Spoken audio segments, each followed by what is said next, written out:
Welcome to the only place where real, raw, and vulnerable conversations happen with IFBB Bikini Pros to give you an inside look at their struggles, strategies, mindset, passions, and all of life beyond the stage. This podcast is made to inspire, motivate, and remind competitors and the average gym goer that even the most extreme lifestyles and elite athletes have their ups and downs. Thank you so much for tuning in today. I'm your host, Celeste Rains-Turk, and now it's time for the Confessions of a Bikini Pro podcast.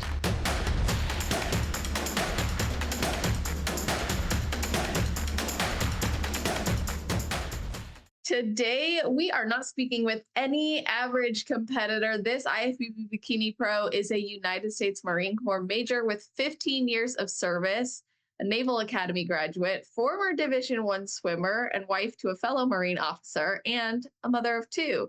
This powerhouse earned her pro card in 2024 at Masters USA after years of persistence, including a return to the stage after a long break to have kids.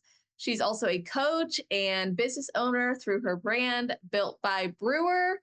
Heather's journey, now you know who I'm talking to, includes actively recovering from nearly 2 decades of bulimia, and I'm really looking forward to talking about that. And she's passionate about sharing the intersection of mental health, motherhood, and mission-first discipline. So welcome to the show, Heather Brewer. How are you doing? Hi, Celeste. I am doing so well. Thank you. I just want to say I really am so excited for this and so appreciate the opportunity. You and I have been following each other's journeys and have been connected on Instagram for quite some time. I want to say since 2018, maybe. I think and so. I think it was 2018. Yeah. And so it's just great to finally have a face-to-face conversation with you. So I'm super stoked. I'm so happy too. It's wonderful to have you. And, I've got to start by asking if there's anything you do, think about, or maybe a ritual you have right before your heel hits the stage. Oh, I wish I could say I was organized and calm enough to have this ritual behind the stage. I'm anything but I would like to say that, there is a focus there and there's a lot of nervousness, but I'm really just super grateful. I'm thinking about my husband. I'm thinking about kids. I'm thinking about all the advice and just encouragement my coaches, my family, my friends have been, giving me, up and, leading into the show. So yeah, I kind of just zen. I really focus on pumping up. That helps with the nerves, and if the DJ is really good and the music is playing, that really helps too. Because of course I'm dancing and just, getting loose and getting ready to enjoy the stage. So I guess that's a ritual in a sense. I don't know. Definitely. Yeah, it sounds like it's something you consistently do. And I think it's amazing that you think about your family. Sounds like they drive a lot of what you do. Almost definitely, for sure. So you're a Naval Academy grad, a Marine Corps major, Division I athlete, you're a wife, you're a mom. How would you personally define or describe each of these roles and identities? Obviously, the military side has pretty much always been there. For those that don't know about service academies or the Naval Academy in general, you are literally attending those universities to eventually become a commissioned officer. And in the case of the United States Naval Academy, you are going to be trained and developed into a commissioned officer of either the Navy or the Marine Corps. So I'd like to say that, do I balance all the hats and wear all the hats well? Sometimes I don't. But the thing is, once you've been doing something for quite some time, it just becomes who you are. And yeah, I was a Marine officer. I am a Marine officer, but really once I became a wife and a mom, I really felt that it brought everything together, if that makes sense. Whether it was giving me a purpose or whatnot, I don't know. It was just the whole, it just filled the void, if that makes sense. So yeah, looking back, I identify with all the things, but really the most thing I'm proud of is being a wife and a mom. If I had to, say anything else about that. Wow. Wow, that's so beautiful because you're very accomplished and I can relate. I feel like as soon as I met my husband and fell in love with him, I Yeah. got to know more of it was almost like I freed a part of myself that I didn't ever get to free before. And he just became like this new focus and purpose in my life. And I think it's amazing. You know, your marriage, you're both military, right? So Yeah. how has it been raising two young kids while you're both active? It's difficult. But you know, the thing that helps is we're a team. Not, and for those who aren't married and like, but you know, through your relationships, your friendships, whatever, not everything's always going to be 50-50, right? Because life seasons, when life's, you know, sometimes it's just one person's going to give 30, can only give 30%, or, you know, and someone's going to have to pick up the slack. And something that I love and respect and admire about my husband and I and our dynamic is just we're best friends. You know, we know each other so well that it's just like if we see the other struggling, we step in. And I think that after becoming, you know, a wife and everything, like I finally found my person that I could trust and depend on and like be myself, because I felt like that was missing for like the 30 years or so, you know, before I met my husband. And when I finally got that, it all clicked. So yeah, I mean, we just work it. Like communication is key. I mean, I'm not saying we're perfect by any means, but like I wouldn't be able to do any of this without him. Like Mhm. it's a team effort through and through. How did things change when you found out you guys were starting a family? Um Honestly, we wanted to start a family. So background of my husband and I's love story. We like I'll try to keep this the short version. We met, got engaged, got married, got pregnant within 3 to 4 months of like dating each other. So everyone thought we were crazy, right? I Um, bet. but we were so excited to have a family because when we like met, we were just like, do you want to do this? Like, you want a family? Like our priorities aligned. And we were just like, let's do it. And we haven't looked back. You know, it's been almost 9 years. It'll be 10 years next year. It's crazy. And it's just like, wow, like we have 2 kids now. Who would have thought? But I think it definitely like made us better. Like I said, it made me like when I became a mom, just like gave me purpose and everything just clicked, you know? Yeah, I mean that's the most incredible thing when you think about it. What a powerful way to live your life for somebody else, and clearly that's something you guys really wanted from when you first met. And I would be really curious to know like how your approach to parenting um, is. Like, is it influenced by military values or disciplines? Is it something that maybe people wouldn't expect? I mean, I think the military influences us whether we want to or not, right? Yeah. Because when like you know they have a large say in our schedule and what we do. Um, but the main priority to us, especially you know as we continue to add to our family and our kids get older, is just we always want at least one parent to be there. It's so important, that family dynamic, just because like I grew up, you know, I'm one of eight. And I just remember not having my parents around as much, you know, and not saying that I had a bad childhood or anything like that. But now that I have my own family, like I want to be a present mom and my husband wants to be a present dad. And so I think what we do is we just try to prioritize our family time together. And you do that by making the time, right? It's never just going to happen. You just have to make the time. And whether that means like, hey, I got to go get fasted cardio in at 3 a.m., you know, and then we high five each other because my husband's a competitor too. He's getting in his cardio at 4 a.m., right? Like it's just what we do so we can be able to have the time at night to like play with our kids and, you know, spend time as a family, eat dinner, etc. So I think figuring that out and prioritizing that family time has really, really helped us. So I don't know if that's, you know, considered weird or anything, but it works for us. Hope not. Oh my gosh. I Right. know. You know, like Should be normal, but it's not always. And I still love hearing it. You know, I like hearing yeah. everybody's approach. Yeah. And like, you know, sometimes that means I can't do a home cooked meal and I'm ordering pizza just so we can like be in bed by a reasonable time and no one's stressed and there's, yeah, so be it. I love that you just said that. Yeah. It's just like not every day is going to be perfect. You just try to make the best of each day. Like my husband and I have a saying, it's like better every day. And it's just like, hey, I had a crap day yesterday. I'm not going to let it affect me today. And we just move on and go from there. I really, really like that because I think there's so much pressure, especially when you're in the world of fitness and you value health and you value relationships. We have this tick every box mentality a lot of the times.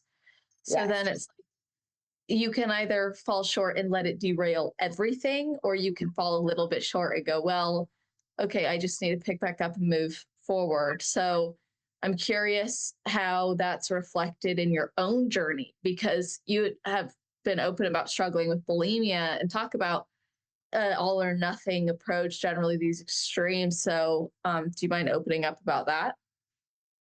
Not at all. And if I get a little emotional, I apologize. It's just, this is the first time I've actually really talked about this. Only like my close friends, clients, some family members know that I unfortunately subjected to myself and struggled with this, you know, for bulimia and eating disorder for 20 years. And it pretty much started, I want to say maybe the senior year of high school when it was just the pressure of getting into college and, you know, being successful. And because I'm the first person in my family to attend college and graduate. That's And so amazing. it was just a lot of like unknown, right? Because I didn't have anybody to talk to me about it because I was the first one doing it. And being a swimmer, for those that were, you know, year-round swimmers and everything like that, like you are practicing twice a day in the morning, the afternoon, evening. And yeah, it kind of started as like, oh, like I want my dream body because we're all insecure at that age, right? And it unfortunately dissolved or evolved, but really like got into me being like, it's kind of like a control measure, I hate to say, especially when I got to the Naval Academy, because for those of you that don't know about it, you're told when you're getting up, when you're eating, when you're doing your homework, you're going to classes, then you got to balance that with, you know, being a varsity athlete and everything. And then your military obligations on top of it. I just remember feeling so out of control, especially after the unexpected passing of my mother at 19. I just, what was the one thing I could control? What went in and out of my body? And it first started off as that restriction, right?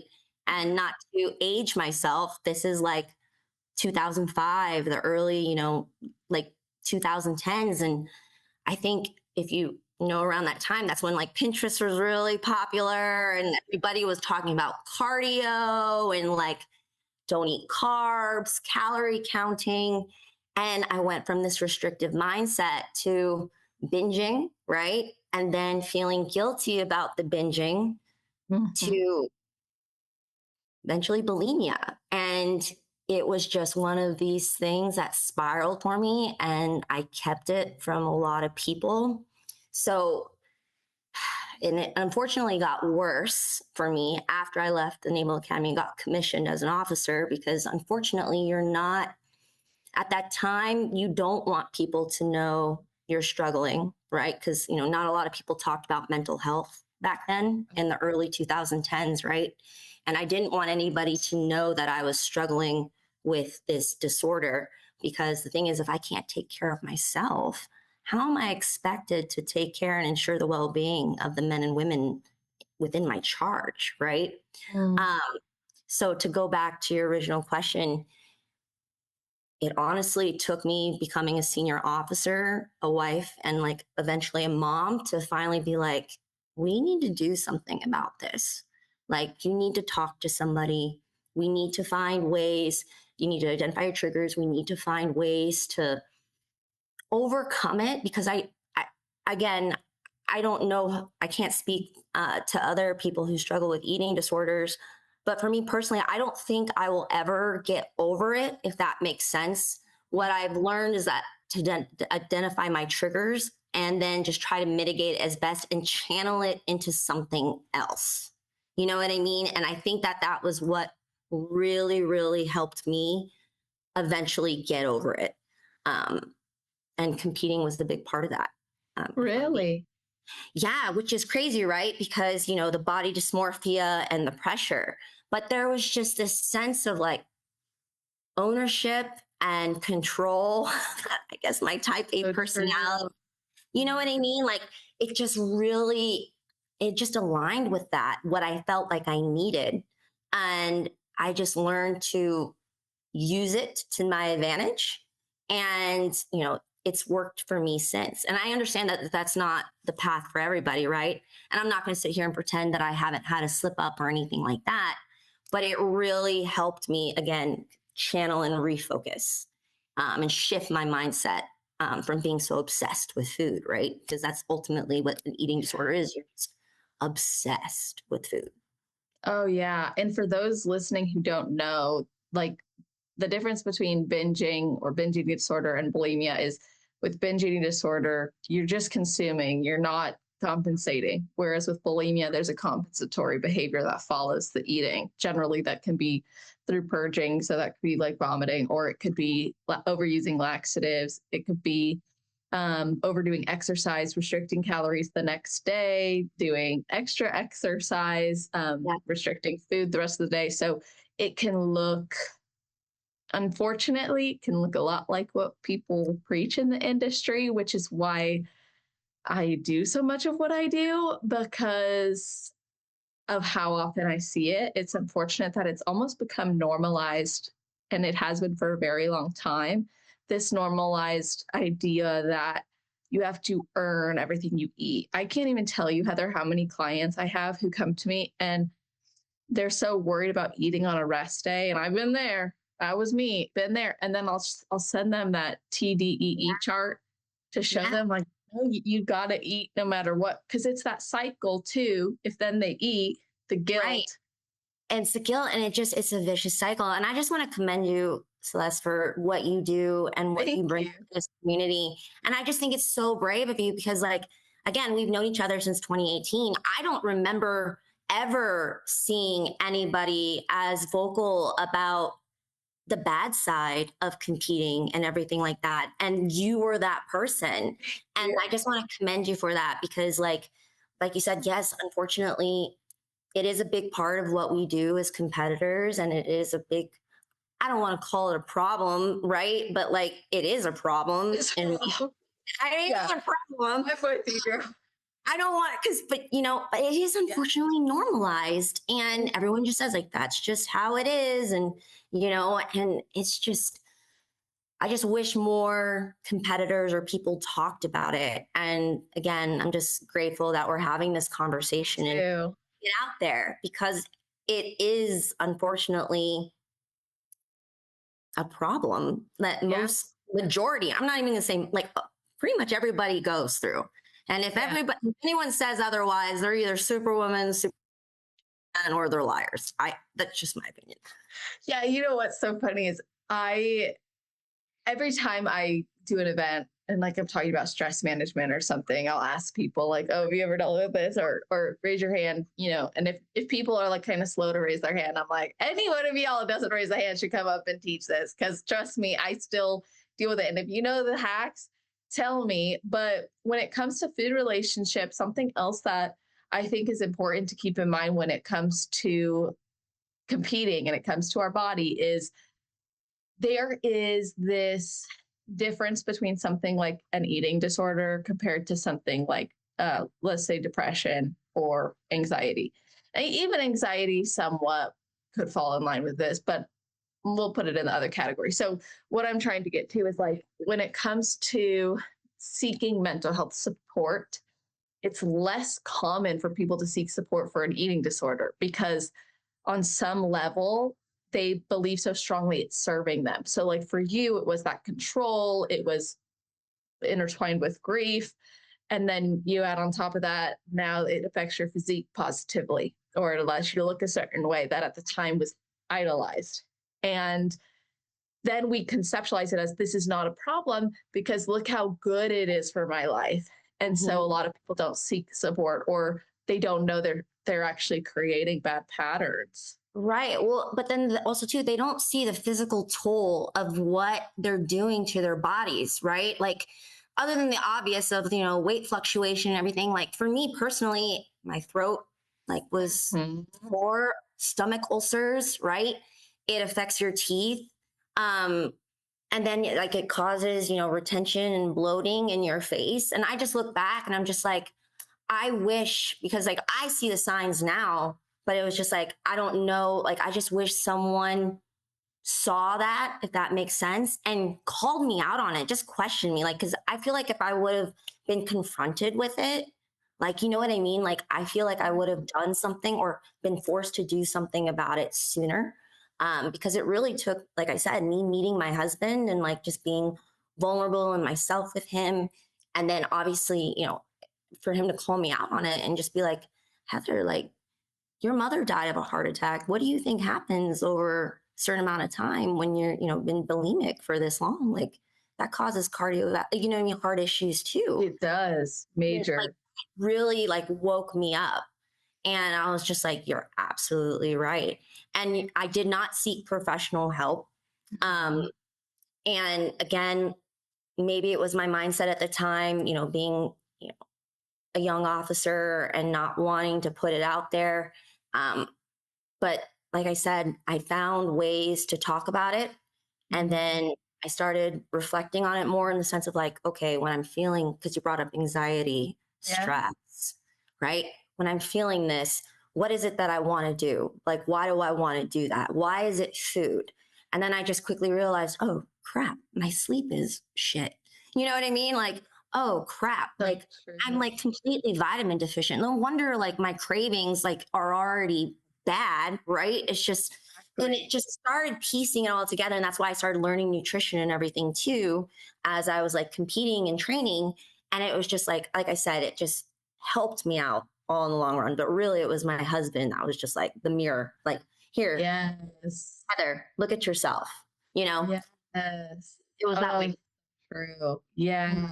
And I think had he not expressed that to you as honestly as he did, it probably wouldn't have been as big of a wake up call. It's difficult for loved ones to go, you're going down the same path as a family member who's not, we don't want to create that path. Yeah. So for him to be willing to say that because he cares that much about you and he could see that it was wrong, is really amazing. And I tell people seeking professional help is great, but there's also so many professionals, unfortunately, who don't understand, especially from the physique or the sport or athlete side of things.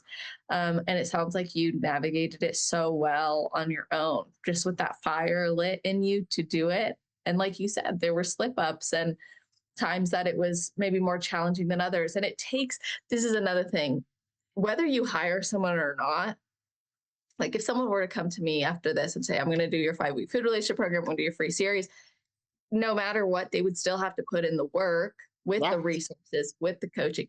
And that takes commitment, daily focus, and a consistent commitment towards identifying these things and applying them.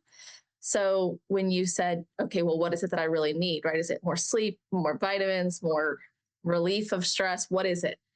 And then you have to consistently apply that. Otherwise, your brain will go down the path of least resistance, which is binging.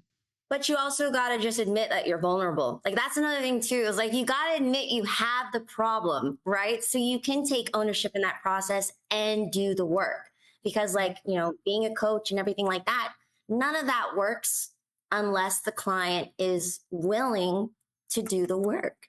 And, some want to, some don't. but you just hope, that they eventually will. But you're exactly right. Like you have to do those things.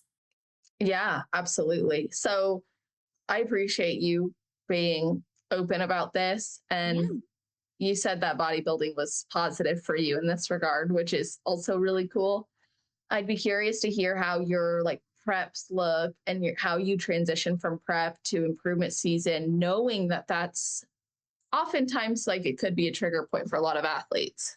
Oh, definitely. And so I think so I didn't start taking competing seriously until 2019 when we were on Team Edge together at Yeah. that time. Yeah. You remember? I do Yeah. remember. Yeah. And I loved, they were all about meal plans and stuff. And I liked that structure. I thrive on structure. You know what I mean? Like that's what I do. But the thing that I realized after that 2019 season was like, oh crap, what do I do when I'm not prepping? Like, and again, like I didn't know that much about macros or anything like that. I mean, I had an idea, but I didn't know about it. And I just didn't like that. I didn't like feeling lost because, again, as a trigger, right? Because I don't know what I'm doing, I'm trying to figure it out. Like, I just knew that, it was not going to help me in the long run. So when I did, find Fit Body Fusion, like they taught me macros and micros and the importance of that. And then, based off everything I was learning, from my standpoint, because I'm an ISA master trainer and like all that stuff, I was putting it all together and I was like, man, macros is so freaking cool because it's just like, it's the ownership in the process for me. You know what I'm saying? Like I have an understanding of what is going in my body and if it works or if it doesn't work for me. Exactly. Right? And it's the flexibility because, work happens, life happens, mom life happens, whatever. Like I loved finally being able to be like, oh, I am not stuck with this meal plan. Like it's not that all mental, you know what I mean? Like mentality where it was just like, oh, if I don't nail it, like whatever, if I don't have this, like it was being able to, we call it pivot, you know what I'm saying? And adjust. We call it adaptability. And I was just like, I love like, so that definitely helped. Once I joined Fit Body Fusion and I learned macros and micros, I really feel like that really got me going as far as competing goes. And I'm sorry if I'm getting away from your original question. No. I think you asked me about like the difference between like my improvement season and prep. So that was another thing too. I competed in 2020, which was fun, right? With COVID, all the gym closures. And I just remember like, once I was done with that season, I was like, man, I really want to take the time because the stage is always there, right? Yeah. It's like, I really want to take the time to build the strongest foundation I can. So when I do step on stage, I'm not working I'm not working with the bare minimum. You know what I mean? Like you can't cut from nothing, right? Like what's the point if you haven't built the muscle, right? And I just told my coach at that time, I was like, I will take however long I need. And when you say it's go time, let's go. And I left it at that. And it took 4 years, right? I obviously had my daughter in between that time, but like, I worked on it the whole time. And I don't know, it just helped my relationship with food because there was no pressure, right? Like I'll get there when I get there. And the gym was enjoyable and everything like that. So I kind of look at it as just like, yes, it's improvement season, but it's like my life season. And if like, it's my goals. And if it's, I'm going to work towards my goals and I don't want to look at it as like the deadline, like I have to have it done by this. I think that makes it worse for me personally, like pressuring myself. Oh yeah. Yeah. And just to have a coach that understands and supports that just was a game changer for me personally. Oh, that's incredible. Like to be able to do that. I think you need to have less pressure because we put enough already on ourselves. And then when you have an approach that allows you to just really treat it like a lifestyle versus I have to do it because I'm competing in X amount of weeks, or I have to do this in order to then step on stage in how many years. I think it's nicer if we can really prove to ourselves like there's ebbs and flows. There's going to be natural progressions to this. And you had obviously taken that time to grow, to improve, to give yourself a better foundation, to then be able to cut from. So, how did that improvement season affect you and your success as an athlete? Yeah, I'm not gonna lie. Like, so it allowed me to be like the wife and mom I wanted to be at that time because I breastfed my children and I never wanted to cut that journey short, if that makes sense, Mhm. to chase like, a stage date. So once, my children decided they were done, like, then I was like, okay, mommy can focus on herself. And then, and it just went from there. And I think it takes, you got to eat a lot, right? To keep up with supply and everything like that. And I think I got up to like 3,400 calories. Like, if that makes right. But I mean, I obviously had to make up for the loss of muscle, right? Because I wasn't as active as I wanted to be, especially the older I got in my second pregnancy. So I was just like, when it came time for me to start training, because I was like, oh, I can drink energy drinks now. Like, I can take, you know what I mean? Like, pump, because you couldn't do those things Yeah. nursing, right? So Yeah. I was like, we're gonna go get it. Once it was time to go in the gym, like it was time. And I just remember when I started my 2024 season, and I was going through a lot of stuff. Like I had a deployment, I had some family deaths, and our family dynamic was kind of changing. Was it stressful? Yes, but man, was it just such a peace of mind to know that I had my time in the gym to like look forward to, because everyone calls it their therapy. Like I really leaned in on that last year during my 2024 season. And so prep just felt, I don't want to say it was easy, right? Because prep's not meant to be easy. But it just felt right. I felt ready and I was hungry, like not just physically, but you know what I mean? Like I was hungry to compete and get back on that stage. Are you a competitor looking to make mental gains and further your personal development? Are you struggling with the post-show blues or feeling the pressure of prep? Maybe you're lost somewhere in the middle and not sure what's next.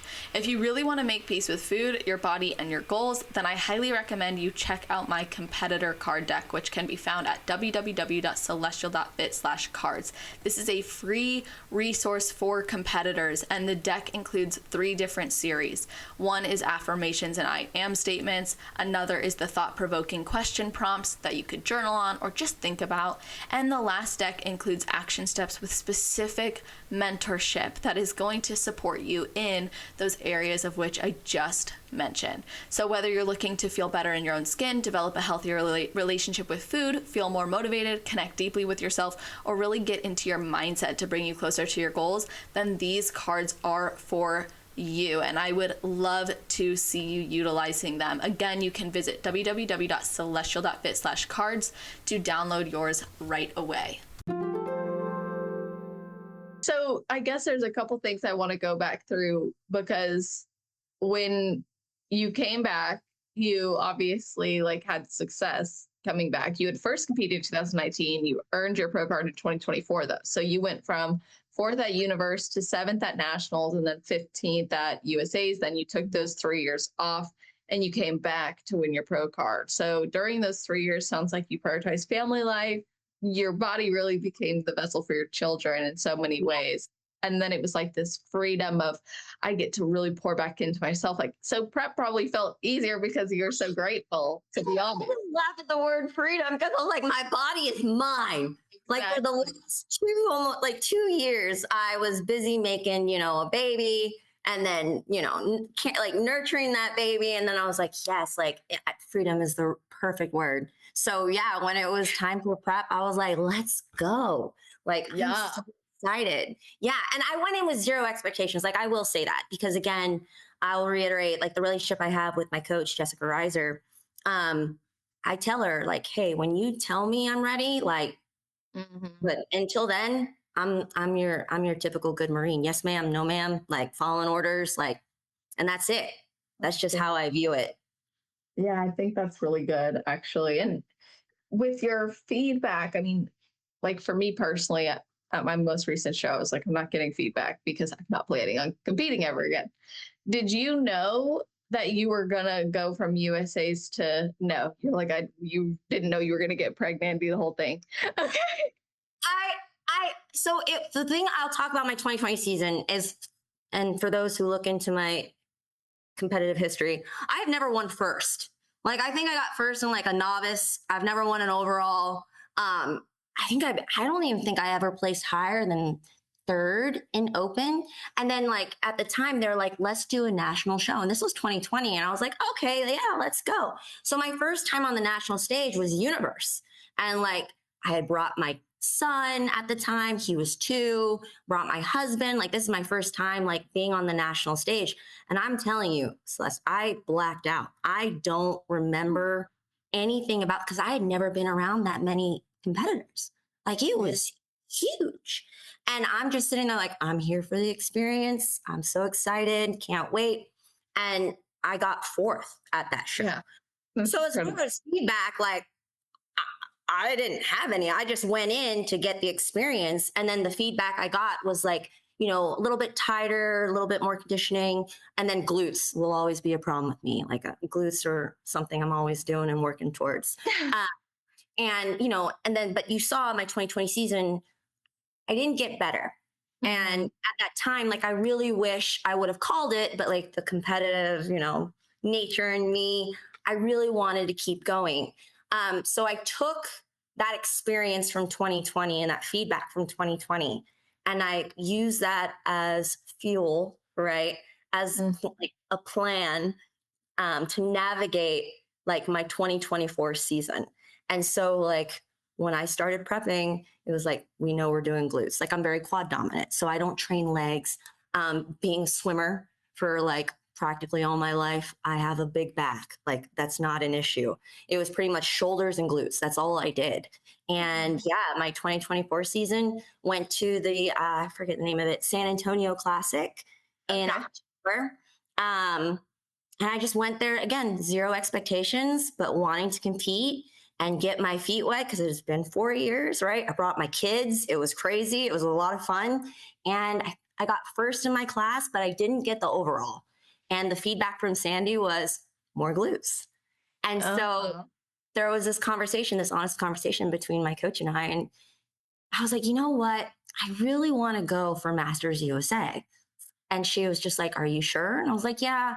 I was like, I don't know how much glutes I can grow in like 3 to 4 weeks, but like, let's just see, you know, because I hadn't been on the national stage in so long.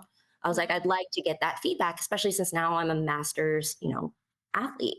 And I went, and again, Heather was 0 expectations, just happy to be here, like enjoying the experience. I got my kids eating rice cakes, you know, like the audience cheering for me. I ended up getting my one and only overall. I got it at Masters USA's, and mind blown. So I say this to say, I don't know if it helped me going in with expectations, right? But like, I did not have like that, what's it called? A gradual line of like success and progression, if that makes sense. Yeah. In this sport.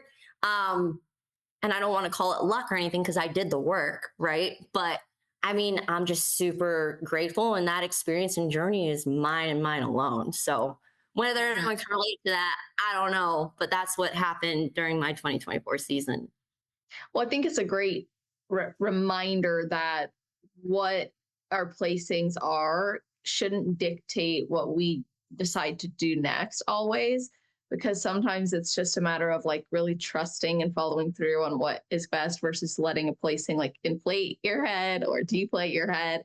Because we've all seen it. You could go from being so close, like you had, to then feeling like, whoa, it may not happen, but you didn't let that stop you. You instead like came back, you let go of expectations. Was your mindset for like the 3 years between that you were gonna get back on stage? Yes. I mean, the ultimate goal was to get back on stage because I obviously wanted to be a pro one day, but I know that that's not a guarantee or anything like that. Like, I knew that for me, it was going to take a little bit more time. So I was just like, I'm going to just do the work and not put this deadline on myself. Cause I like to think I get better with age. You know what I mean? Like, so yeah, I just, again, that whole 0 expectations, just trust in the work and the process. and then the journey. And then, yeah, just trying to, embrace that side more, if that makes sense, rather than the end goal.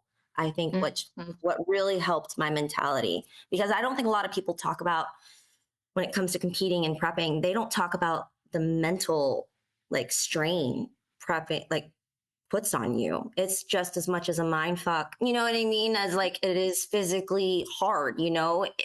And so when you're not in a good spot mentally, emotionally, like it's gonna unfortunately bleed into, physically, right? But like, and it's Mhm. just your body carries that. And so I think knowing and experiencing all that during my 2019-2020 season, and then just embracing the fact I'm going to take the time that I need to be my best or most successful really, really helped me. And yeah, set my 2021 season on the strongest foot possible. Yeah, that's so awesome. And this is something you said you've been wanting. You wanted to win your pro card. So when you did win, you then went on to make your pro debut. So what was Well, I haven't made my pro debut yet. I'm working on it now. okay, so you're I'm working on it now. Yeah, yeah, yeah. your Sorry, your pro debut prep. Yeah. yeah, Okay. yeah. So for some reason I thought you did make a pro debut. So then when you decided, okay, I got my pro card, I'm not going to make my pro debut, what was going through your head and how are you preparing now? So I wanted to really nail my reverse, if that makes sense, because Yeah. full transparency, because I was to talk about what we were talking about earlier, like our placings and stuff, and how we can let that kind of make us spiral and get depressed and down on ourselves. I'm not going to lie, like it almost triggered me back into my eating disorder and everything. Cause 2020 was already a crazy year due to everything going on. Right. But to get that close and then to get progressively worse, essentially, I was just like, man, like this is really, really hard. So the post show blues were a real struggle for me after my 2020 season. And so I just remember telling my coach and my husband, like I said, regardless of what happens, like Mm. during the season, like I really want to focus on my reverse, nailing my reverse, balancing out my hormones, and eating more food and backing off on cardio. Like I really want to nail it this time around. So that was my focus after my 2024 season and after I turned pro, because again, like I want to set myself up for as much success as I can, or the strongest foundation I can, before pulling the trigger for a prep, if that makes sense. But I've been, doing that diligently, and, I've been lifing too. I took a break from social media, right? Because nobody talks about, it is a selfish sport, but it does take a lot, right? And it takes away time with family, friends, and everything. And I just felt like I needed to just focus on my family and my kids and everything like that. And now that I'm back, I'm just like, whew, that was a nice break. I just wish people like just talked about that more, if that makes sense. Like it's okay to take a step back and take a break. Like you don't have to be going all the time, if that makes sense. Yeah, well, it's hard to go all the time if you feel like there's other areas of your life that really need your attention too, because it can start to weigh on you. So, how long was your break from social media and what did it do for you?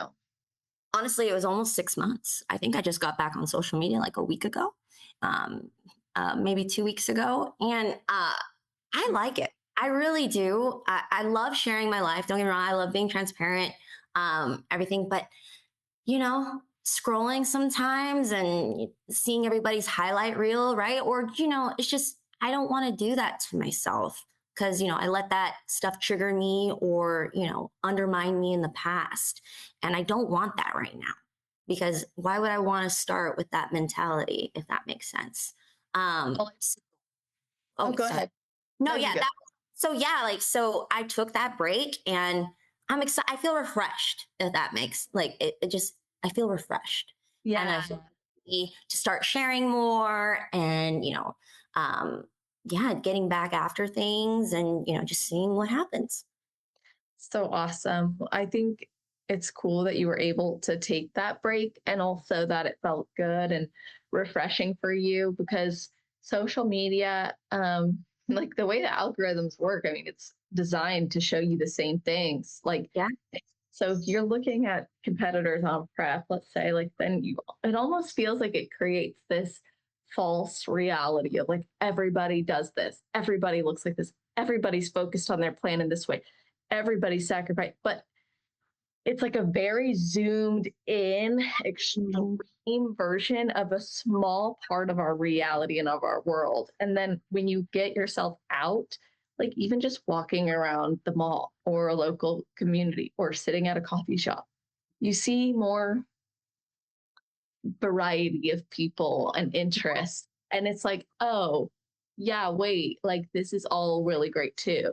There's a life outside of this? What do you mean? Yeah, exactly. Yeah. No, I completely agree. That's why I just think it's so important to kind of take a step back. I mean, I think it helps me. It helps me realign my goals, right? Like, because again, balance. There's no balance in life, but I do believe in alignment, if that makes sense, and just aligning with what works for you during that time instead of like constantly trying to fight it. But yeah, I couldn't agree more. Like, you don't realize until you take that break and take that step back. Right. Yeah, if I even go a couple days without posting, I mean, for me, it's a little difficult with business sometimes, but I'm like, if I go a few days, I'm like, this is strange. You know, like in some ways it's like very nice. My version of implementing like a refreshed social media experience is I I feel kind of bad, but sometimes I don't really scroll through my main feed or like check things. My explore feed is very like unique compared to bodybuilding. Like there's actually not a lot of bodybuilding stuff on my feed. Really? Yeah, it's really interesting. Like most of the stuff on my feed is like, well, sometimes my dad will send me like reels and stuff. So I like get his random, I'm like, what is on your algorithm? But it's like dogs or Huh? Yeah. other things that interest me, nature, places to see in South Carolina. Like, and I love that when my feed gets like this, like it just shows me different things in my life. And I try to save those things or send them so it keeps showing me other things or funny memes, you know. No, that's good. That's good. Yeah. I think mine are like mine's like cats and like spouse, like funny spouse reels and stuff like that, and like mom life in the sense of like, trying to survive your your toddlers and everything like that. I think that's Yeah, okay. Also, let's go back to what we very first said when you came on. Like your house is freaking beautiful. And I'm like, like how do you do that? so again, this is probably not healthy. It's probably some symptom of ADHD or I'm not sure, but I've just always been a clean freak. I'm the type of person that if the bed's not made or if like my workspace is not clean, I'm telling you, I cannot focus. And then especially like when I come home, like this is supposed to be your safe space, right? I cannot relax if it just feels chaotic, if that makes sense. So yeah, I also like what they call it, like therapy cleaning. Like, like the gym's my therapy facility. Yeah. Cool. So I don't know, maybe I'm a crazy type A perfectionist. I'll tell you my astrological sign. I'm a Capricorn. Like maybe it makes sense. I don't know, but that's just what works for me. So it doesn't feel like something I like. I don't know. Yes, it feels like I have to do it, but it doesn't feel like a chore to do it. Yeah. Would that make sense? Mm-hmm. Yeah. Okay. Yeah. Yeah. Yeah. I think that's amazing. My question is like, where is everything? You know, Oh, like where's your kids' stuff? How are they involved in in the their cleaning? rooms. It's in their rooms. They bring it out, like, but they just know, like, when I'm done, I put it away. And like even my now 3-year-old knows that. She knows, like, hey, like, I'm done with these blocks. If I want to bring out, like, if I want another toy, like, I gotta pick them up, and like, I'll help her and everything like that. But yeah, like, my son is really good. He's almost 8. He's really great about it. But yeah, I don't know. I guess I just taught them like, yeah, you just clean it up and there you go. And I guess, this is my parenting. I never, some parents like parent proof the house and everything. Yeah. I never did that. Cause like Yeah. how I was raised was just like, if mom and dad say don't touch it, you don't touch it. Like, you know what I mean? And like, that's what I told my kids. So like, I never had to put anything in the electric circuit, you know what I mean? Cause I was like, don't touch it. Like, and they just eventually like, okay, I don't touch it. So I don't know. Like, I don't Wow. think third or fourth will be like that if I have more kids, but so far it's worked. That's amazing. Yeah, that's incredible. Thank you. Yeah, that's really amazing. I love that you've started them with like daily routines and habits of Yeah. just putting things away before taking other things out. Um, as far as like you and your evolution, there's been evolution also in like your stage presentation, going from short hair on stage to long hair. Like that was, I was like, I wonder what really inspired that. Oh, well, I remember that was the beginning of my 2020 season. And so if you can see in my short hair, if you look up, like my back was just way too shredded, like so shredded that my coach at the time was like, yeah, are you open to extensions? And I was just like, yeah, I guess. And then we just went from there because like, I understand, like, especially the more muscle maturity you get, right? And, the more condition you get, like, that's very hard for me, like, because I get very lean and conditioned in my upper body and in my lower body. So sometimes like I have to find ways to hide it. And so extensions was that until I grew out my hair. I love the short hair look. I'm not gonna lie, I miss it. Yeah. But I remember Sandy was just like, yeah, it's a good look. But then, and Sandy was just like, maybe we'll consider extensions because it was my back. So that was the reason why my stage look went from so dramatic short hair, Mhm. long hair, because it does matter, right? If I don't fit the criteria, I don't fit the criteria. And I understand that. Yeah, and looking like balanced and symmetrical in bikini being Mhm. so important. Huge. And like the feminine, right? The feminine shape and muscle, like, right. Like, Exactly. yeah, you can't be looking like you have a figure girl back, like, and I get it. I get it. Kind of wish though that it was okay because I love seeing Love people's back back days. development. I love back days. Right? Yeah, it's my favorite. I don't do many. You But don't need to with your background. no, I mean, I think I, as of now, like I only do it once a week. Everything else is pretty much glutes. I do like one shoulder, one back, and then 3 glute days. That's cool. I don't know. Glutes are kind of like It's your focus. such my focus. That was the feedback that I got before my pro show. Obviously, it was glutes. Yeah. Or my pro when I Yeah. yeah. But yeah, that's what I just always am working on because I'm just so quad dominant. Like there's just, Mm, you got to make up for it. Yeah. definitely. Yeah. How do you is being in the military, is it physically demanding on you still? So that's the thing is there's a certain criteria and stuff and expectations that we are expected to maintain on an annual basis. So we are expected to maintain a certain height or certain weight standard for our height. And then also we are expected to perform certain fitness tests like combat fitness tests, physical fitness tests. And so a lot of people in the military, like they train specifically for those annual tests so they can obviously do well. I kind of stopped doing that, if that makes sense. Cause it was just like, it was just a lot of pressure and it was taking away from what I wanted to accomplish and do on the bodybuilding side.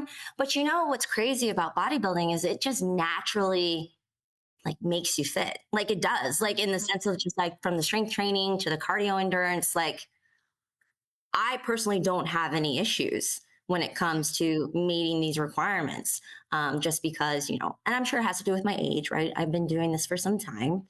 But yeah, like I don't change anything up or do anything different when preparing for these military obligations or expectations. I just do what I normally do and it aligns with, um, my bodybuilding and like the plan set by my coach. So That's yeah, awesome. the alignment thing, right? Crazy. It just like it really helps out. But Yeah. I will say, like, my coach is very understanding when I'm just like, hey, ma'am, like, I'm sorry, like, I have to run this, da da da da da. Like, I am not going to do this workout before that, or like she'll help me with that, and she's completely understanding. So that's been super helpful to have a coach that understands that. For sure. Because if not, then you'd be feeling like even more pressure and your body would Right. not, like physically it wouldn't feel good. The guilt would be Yeah. there because you feel like you're not acting the way you should be. Now, what inspired you to start coaching other people? So it originally started because, I just feel like at that time, nobody knew how to properly take care of themselves or train themselves. And like we were just always taught to eat less and do more. Right. And then we have these height and weight standards and these like fitness tests and everything that we have to do. And again, struggling with my eating disorder and stuff, like I just naturally started sharing what I knew to help my Marines or help my peers out because I mean, I was using it. I'm not going to gatekeep. Mhm. And it eventually turned into, people asking us to train them because, my husband competes as well and everything like that. And I think it will be 3 years old this year. And yeah, we just decided to give it a go. And we trained, we started off with a few clients, and now we have the honor and privilege of training a number of athletes and clients. We have a couple of pros, and it's so cool because, we love bodybuilding. We think it's Yeah. like the coolest thing. We bring our kids, we bring the minivan, we bring the cat, we go to shows like on the weekend. My kids eat rice cakes. Like it's yes, it's a business and it's a job, but like to us, it's fun. So, and then the fact that we get to help and like encourage and be there and coach people along the way to success or their goals, super cool. That is super cool. And Yeah. how do you time that with like other work demands too? I'm not gonna lie, like everything is done through my phone. I Um, bet. and so like that's a hard thing. It's just like, you just try not to overwork, right? But it's hard to draw those boundaries. And it's just knowing when like, hey, like I need to shut it down tonight. Like our clients like they know, like they respect us in our time. Like they know, like, hey, they'll respond to us as soon as they can. So I think that really helps. And it's to us, it's about building relationships. So the fact that we have like these relationships with our clients and athletes, like, I mean, we work around each other's schedules and stuff. So I don't really feel like it's an added thing, if that makes Yeah. sense. Yeah, that's really cool. It just seamlessly fits. And Yeah. it sounds like your passion is really influential in your coaching. How have your own personal experiences influenced your approach? I mean, I don't know if you can tell, this is our first conversation together. I'm really an open book and I wear my heart on my sleeve and I'll tell you how it is unfiltered. And I think becoming more vulnerable and sharing like my personal experiences with people, I think helps me as a coach because I think a lot are hesitant to, disclose that they're struggling with certain things. And when I just put it out there and like, hey, me personally, like I don't do this because it triggers this, like then it causes them to like open up, right? And be like, oh, well, me Exactly. too. And it just again, because what we like to do through Built by Brewer, it's not just, us giving them a plan and like holding them accountable. It's just like building a relationship with them because I think it's really important. And that's how I view my coaching relationship with my coach. Like it's really important to have that trusting, understanding, mutual respect, like kind of relationship with each other. Mhm. That's what we try to embody over at Built by Brewer. And so I hope that's like, I mean, that's the goal. That's what I want to be as a coach. Like, I want to help you to your goals, but I want you to learn as you're going and I want you to take ownership in your process, if that makes sense. Because that's just going to empower you further, whether you decide to stay with me or, go on, so. That's right. That's what it's really about is like equipping other people to be able to do these things on their own. Like actually we learn that it doesn't require you to just like shrink yourself or be super restricted. Instead, you can really grow. And you're doing this with your husband. So we had talked a little bit about him, but you said his support has been so important to you, such a huge part of this.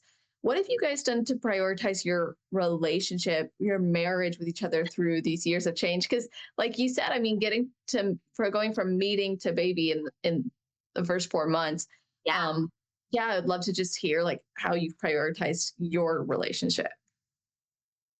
We've always been honest with each other since day one, and we've always been ourselves around each other. Like, I think, and again, a majority of relationships, unfortunately, don't start that way, if that makes sense. Like, it's a facade or it's a mask. And then a Meet lot of my people, best self that I'm making up and fabricating for you to fall in love with. right. It's just, you don't really, I mean, until you're married and going through it, and until you go through your first, obstacle together or challenge together, I mean, you're just obviously going to grow and learn with each other over time. I think it definitely helps that obviously we have the same priorities. We don't have the same communication styles. We're complete polar opposites personality wise, but like our priorities are the same, and we find we have similar interests, like obviously the gym and lifting and competing is part of that. So I think that's been like the key to us. But as far as prioritizing it, like we get our gym day, like my kids love going to the gym daycare. They think it's fun. They get hyped to go to the gym. To them, that is part of their normal routine. So that's my time to like train and lift with my husband, catch up for the day right before we go home and start, the chaotic bedtime routine and, cat herding is what we call it. Like, Yeah. get the kids settled. But yeah, like I just think us spending time together and doing things we love together, but also having things for ourselves, I think that's really important, has led to I don't want to call it success, but has enabled us to love and support each other the best way. Like, you know what I mean? Yes. Yeah. Yeah. It's led to better connection, support, understanding, giving grace. Sounds like there's been a lot of that. And when you start from an honest place, it's easier to say, this is what I need, or this is what's going on today. Therefore, here's what, the expectation is, just being on the same page for each day. And you said that your guys' intention is better every day. And if you both are on that page, then you're going to be able to align with your behaviors and activities. Yeah, exactly. I mean, I don't think people realize, especially when they get into competing to become serious competitors or seasoned competitors, like your relationships change throughout that process, and you really find who your people are or what you want, right, as an individual. And rather than driving us apart, because obviously it can be argued that, this is a selfish sport and everything like that, like it's just brought us closer together. And I'm just really grateful for that. Oh, yeah. I mean, clearly it's been something that's made you guys closer, and that's not the reality for a lot of people. Unfortunately, it can drive people apart. And also sometimes it's for the better, like sometimes it's important for people to step back and reevaluate, like if I'm going to compete and have this relationship and have these friendships, like how does that need to look?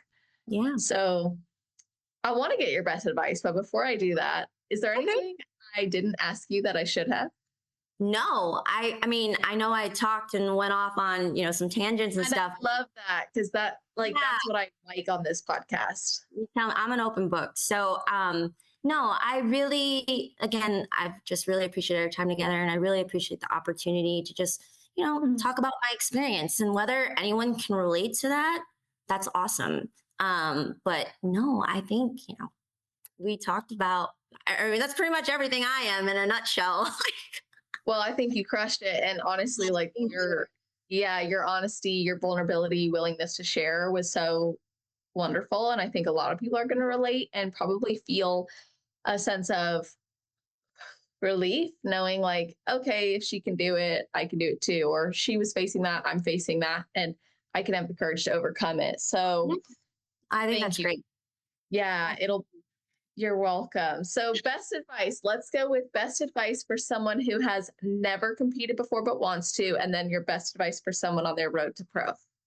I would say, so the best advice for someone who's never competed is have a full understanding of what you're wanting to do.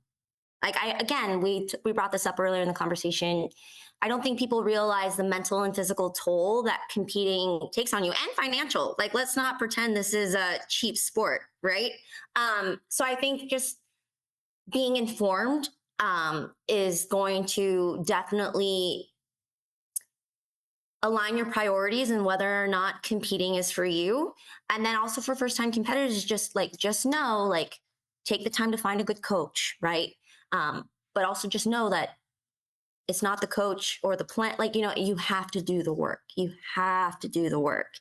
And I just don't think a lot of people are kind of aware of that. They just think, oh, I've got this plan. Like it's going to happen for me. It's like, no, like You're going to have to do the work, and you're going to have to push through your good days and your bad days.